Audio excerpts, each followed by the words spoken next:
Baik, Assalamualaikum warahmatullahi wabarakatuh.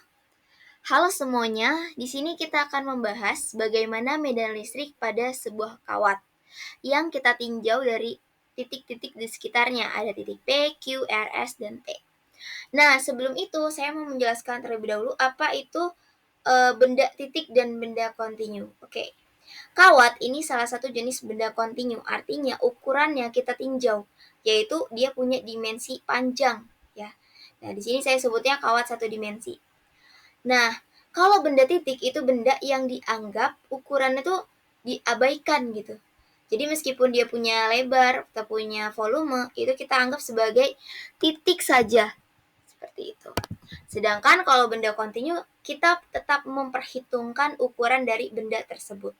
Nah, itu bedanya antara benda titik dan benda kontinu. Dan tentunya untuk mencari medan listrik pada benda titik dan benda kontinu agak sedikit berbeda ya. Kalau benda titik biasanya langsung diketahui muatan titiknya berapa kulong, seperti itu.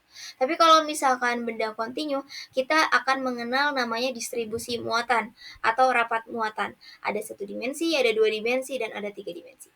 Nah, kali ini kita akan bahas dulu yang satu dimensi. Mari kita bahas medan listrik pada titik R terlebih dahulu. Soalnya adalah sebagai berikut. Tentukan medan listrik pada titik R dengan jarak Y supaya suatu kawat dengan rapat lambda. Oke, dalam hal ini kita akan langsung tahu ya kalau Y itu adalah jarak dari titik R ke kawat. Oke, kemudian dia rapat muatannya adalah lambda. Artinya dia bermuatan positif. Ketika positif dia arah medan listriknya keluar. Artinya nanti medan listrik di titik ini akan keluar ke arah sana atau ke arah sana atau ke arah sana. Sesuai dengan titik mana yang kita akan tinjau. Nah, untuk menentukan medan listrik pada benda kontinu, hal pertama yang harus kita lakukan adalah membuat atau mencuplik suatu daerah ya. Tujuannya apa? Agar benda kontinu ini seperti dianggap benda titik ya. Jadi kita memperlakukan si benda kontinu ini sebagai benda titik. Misalkan saya tinjaunya benda titiknya di sini. Nah, setelah kita tinjau nih, akan kita tahu nih, kita identifikasi mana R-nya, mana DQ-nya, mana R-topinya, seperti itu. Tapi langkah pertamanya kita harus menganggap dia dulu sebagai benda titik, gimana dengan membuat atau mencuplik daerah kecilnya. Nah, namanya kalau daerah kecil, dia nanti dalam diferensial ya. Oke, jadi idenya itu kita cuplik kecil-kecil, nanti kita jumlahin dengan integral. Gitu. Jadi kan kalau kita cuplik nih, cuman bagian ini. Tapi kalau kita jumlahin dari batas, misalkan batas 1 ke batas 2, maka akan membentuk sebuah kawat yang panjangnya L tadi ya. Seperti itu. Oke, kita next. Kalau kita identifikasi, saya cuplik tadi di sini, maka di sini kalau saya ibaratkan dari titik sini ke titik sini adalah X, maka di titik ini yang sekecil ini itu adalah DX atau bagian kecil dari elemen X ya. Nah, karena dari sini ke sini itu adalah Q, maka kalau saya tinjau cuma di bagian ini menjadi elemen muatan yaitu DQ. Nah, seperti itu. Nah, tadi R itu adalah jarak dari muatan atau muatan cuplikan ke titik yang kita tinjau, yaitu ini berarti. Nah, itu ya, kalau kita tidak mencuplik seperti ini, kita nggak bisa menentukan R-nya yang mana. Kan dia berdimensi, bisa di sini, bisa di sini, bisa di sini. Nah, susah untuk menentukan R-nya. Nah, makanya salah satu caranya, tricks and tipsnya itu adalah mencuplik ya. Oke. Setelah kita tahu ini, maka kita akan terapkan juga di mana sudutnya. Misalkan sudutnya di sini. Ini suka-suka kita ya. Kemudian kalau sudut tetanya di sini, maka dia yang bertolak belakang juga akan sama ya. Oke, nah kita akan mencari apa nih? DE sama dengan K integral DQ per R kuadrat dikali R topi kan. Berarti kita harus mencari R-nya apa, R topinya apa, dan DQ-nya apa. Nah, R topinya, untuk R topi ini kan arah. arahnya itu akan sesuai dengan arah medan listriknya. Karena medan listriknya kita cupliknya di sini, maka yang menjadi arahnya kan keluarnya berarti ke arah sana. Seperti itu. Jadi keluarnya itu segaris dengan benda atau daerah yang kita cuplik. Contoh, misalkan kalau yang benda titik yang lalu ya, misalkan medan listrik di sini di A, akibat ini kan positif. Maka keluarnya itu ya bukan ke sana, tapi yang segarisnya, tapi ke sini. Benar ke sana itu keluar, ke atas itu keluar, tapi yang benar yang segarisnya. Sama yang segarisnya di konteks yang ini itu adalah ke arah DE ini. Artinya air topinya itu juga ke arah sana. Bisa dipahami? Mudah-mudahan bisa dipahami. Kita next ya. Setelah kita tahu ini ya, arah dari medan listriknya, kalau misalkan dia miring dalam fisika, kita harus proyeksikan. Kita luruskan ke jalan yang benar gitu ya. Kita proyeksikan, kalau yang ke arah sumbu Y jadi DEY, ke arah sumbu X jadi DEX. Dan kita harus tentukan mau batasnya apa, batasnya panjang atau sudut. Di sini saya akan bahas dengan batas sudut ya. Dimana kalau ini yang titik-titik ini saya cupliknya di ujung sebelah kiri, maka kan antara R sama Y berhimpit ya. Kalau berhimpit sudutnya berapa? Sudutnya 0. Nah, ini sebagai batas bawah. Nah, kalau batas atasnya berarti totalnya sampai saya cuplik di ujung sini. Jadi kita menjumlahkan integral dari ujung sini sampai ujung sini. Jadi jadilah ya kawatnya, sepanjang kawatnya. Itu idenya tadi. Maka theta 2-nya, ini theta 1, theta 2-nya adalah theta, kita nggak tahu tuh berapa sudutnya, maka kita sebut aja theta maksimum, theta M. Itu batas atasnya. Nah, untuk batas atas dan batas bawah bisa dipahami. Nah, kalau untuk melihat batas atasnya apa, itu kita lihat dari sudutnya ya. Kalau ini theta maksimum, ini kan panjangnya udah L, berarti bukan X lagi. X itu kan cuma dari sini sampai sini. Panjangnya L, ini saya misalin L, maka di sini Y, sini R ya. Maka kalau mencari nanti nilainya cos theta, misalkan cos theta maksimum berapa, ya udah cos itu kan demi samping per miring, sampingnya adalah Y, per miringnya adalah R. Terus kalau sin apa? Kalau sin theta M berarti demi depan per miring, L per R. Dengan R apa? Dengan R itu adalah akar dari L kuadrat ditambah Y kuadrat.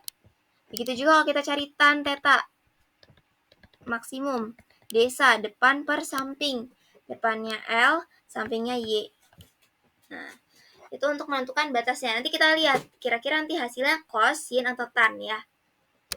Nah, kita next, kita baru menentukan arah dari air topinya tuh ke sana tadi. Ke sana itu kemana? Harus kita tuliskan dalam bentuk matematis kan? Nah, maka dari itu kita akan buat nih. Tapi sebelumnya kita akan buat dulu dekinya, kita cari dekinya. Deki itu adalah rapat muatan. Rapat muatan, oke. Nah, bukan rapat muatan, elemen muatan ya. Rapat muatannya adalah lambda. Nah, kalau misalkan satu dimensi lambda itu adalah muatan persatuan dimensi. Kalau cuma satu dimensi, panjang ya. Berarti muatan per panjang. Begitu juga dengan dua dimensi, rapat muatan dua dimensi. Berarti rapat per dimensinya luas. Muatan per luas gitu. Kalau yang tiga dimensi berarti muatan per volume. Tuh ya. Oke, kalau kita ambil tadi elemen kecilnya aja, berarti Q-nya kita terapkan dq, D di depannya, dan L-nya kita terapkan, X-nya kita buat dx. Nih ya tadi gambarnya. Jadi kalau tadi dari sini ke sini X, kalau cuplikan kecilnya ini aja ya udah dx. Kemudian yang awalnya tadi totalnya Q, kita cuplik kecilnya ini adalah dq-nya. Oke. Maka lambda sama dengan dq per dx. Kalau gitu, kalau kita mencari dq, lambda dikali dx. Nah, karena tadi saya bilang batasnya dalam sudut, maka kan integralnya kan harus integral dalam sudut ya. Kalau dx nanti batasnya adalah panjang. Nah, untuk itu kita harus mengubah dari dx menuju d theta. Bagaimana? Dengan mendefinisikan ulang. Yaitu, kalau misalkan kita tan theta, kita cari tan desa depan dibagi dengan samping, x per y. Kalau mau nyari dx, berarti kan ini harus kita ubah jadi x sama dengan. Kita ubah lah nih, x sama dengan, tinggal kali silang, Y tan theta. Dimana kalau saya terapkan di sini adalah ininya, saya terapkan turunannya, ini, maka kan ini sama aja D per D theta dari tan theta. Ini ya. Y-nya konstanta jadi saya kedepanin. Hampir lupa sih. Y tan theta. Nah, untuk mengintegralkan ini kita bisa misalin tan theta itu adalah sin per cos. Nah, ini udah saya tuliskan untuk mempersingkat waktunya. Jadi di sini tan theta saya ubah menjadi sin theta per cos theta. Kemudian kalau d theta dari Y tinggal keluarin aja ya. Kemudian yang ada mengandung theta aja yang kita turunin, yaitu sin theta dan cos theta. Nah, turunan seperti ini kita akan pakai turunan UV. Nah, ini saya misalin Y aksen. Kita cari Y aksennya. U aksen V min V aksen U per V kuadrat. Ini rumusnya, rumus turunannya. Kemudian saya turunin nih. Kalau misalkan sin tetanya itu adalah U dan V itu adalah cos theta, maka turunannya sin cos, turunannya V adalah min sin. Kita terapkan di persamaan ini, kita dapetin nilai Y aksennya adalah 1 per cos kuadrat theta. Nah, kalau udah dapet nih, berarti kan Y dikali dengan turunan Y aksennya kan, 1 per cos kuadrat theta, kita dapetin ternyata dx per d theta-nya adalah Y per cos kuadrat theta. Maka untuk kita mencari dx-nya berarti kan Y per cos kuadrat theta, d theta ya. Kalau kita cari tadi di sini, dq adalah lambda dx. Maka di sini saya tuliskan dq sama dengan lambda dikali Y per cos kuadrat theta dikali d theta. Nah, ini diingat dan akan kita substitusikan ke persamaannya ya. Nah, kemudian baru kita cari R topinya. Nah, R topinya apa? R topinya itu kan searah dengan DE tadi di sini. Nah, ingat dalam fisika kalau misalkan miring gini tuh kan sebenarnya penjumlahan antara yang sumbu Y dan sumbu X kan ya. Nah, sumbu X apa? Ketika kita proyeksiin ke sumbu X, hasilnya sin. Maka ini sin ya. Tapi hati-hati, arah I-nya ini kemana nih I-nya? Ke arah negatif, arah min I. Nah, maka ini saya kali dengan minus. Kemudian yang atas, ke atas kan positif ya. Karena kalau saya proyeksiin hasilnya cos ya. Cos theta. Maka R topinya adalah min sin theta ditambah cos theta C. Sin theta I ditambah cos theta C. Itu R topinya. Bagaimana dengan R-nya? Kalau R-nya kalau saya gambarkan di sini, R-nya kan ini. Kalau misalkan kita buatnya R-nya itu adalah akar X kuadrat ditambah Y kuadrat, ini kalau kalian mau mencari batasnya pakai panjang ya, bisa R-nya ini aja.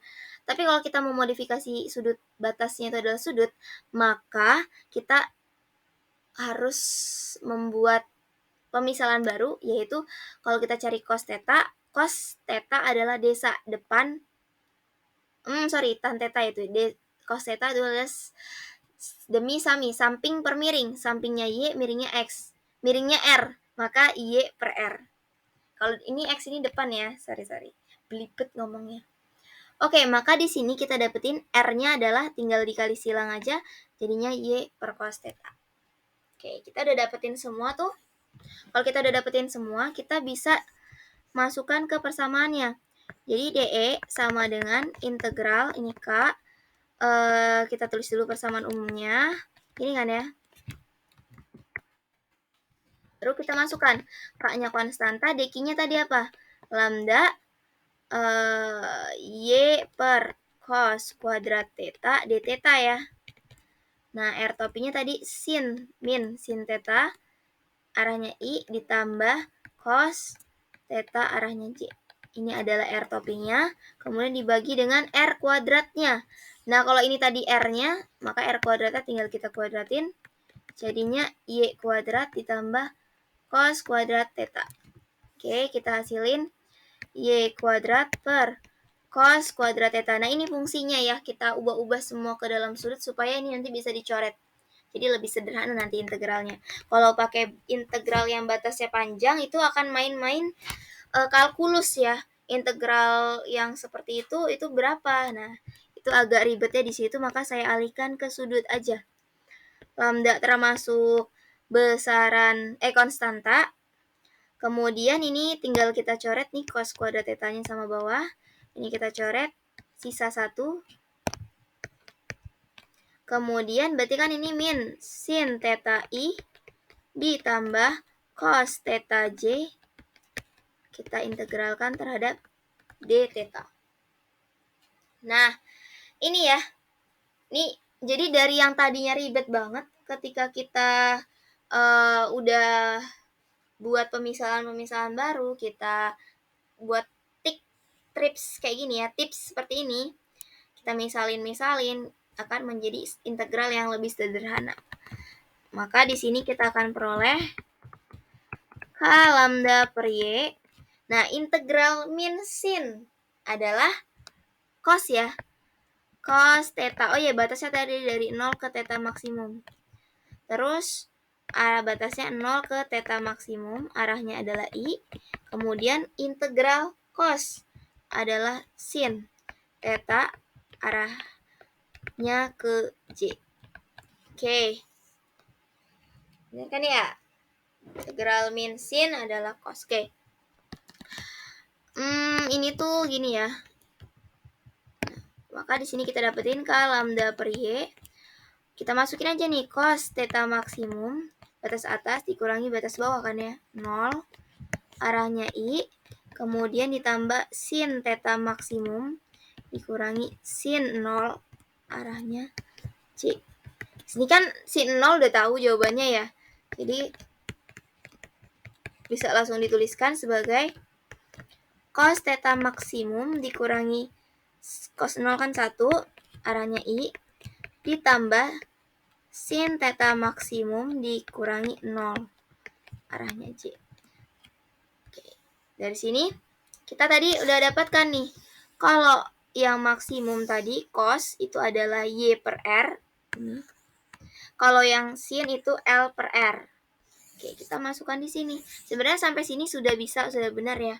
Tapi kalau misalkan nanti di soalnya itu diketahui dalam L-nya ada, Y-nya ada, kemudian R-nya ada, ya kalian harus ubah lagi ini menjadi dalam bentuk Y, L, dan R tadi ya. Tadi ini adalah apa? Y per R kan ya. R-nya itu adalah L kuadrat ditambah Y kuadrat dikurangi 1, arahnya sumbu I. Kemudian ditambah sin theta maksimum. Sin theta maksimum itu L per R. L per akar dari L kuadrat ditambah Y kuadrat dikurangi 0 kan habis ya. Nah, kayak gini. Jadi ini hasilnya seperti ini. Jadi kalau kita lihat di sini, dia tetap mengandung dua arah ya, arah I dan arah J, sesuai dengan apa yang kita gambarkan tadi. Dia arah ke Y dan ke X. Ke X-nya itu adalah yang ini nih, ini dikalikan ini. Kalau ke Y-nya ini dikalikan dengan yang bagian ini. Itu medan listrik masing-masing sumbu kalau ditanya per sumbunya. Nah, mungkin itu saja yang dapat saya sampaikan untuk medan listrik pada kawat di ujung. Nah, mungkin kita di video selanjutnya akan kita bahas di tengah, di samping, dan lain-lain ya, sesuai dengan titik-titik yang sudah saya bahas di awal tadi. Cukup dari saya, selamat belajar. Apabila ada yang ingin ditanyakan, silakan ditanyakan di kolom komentar.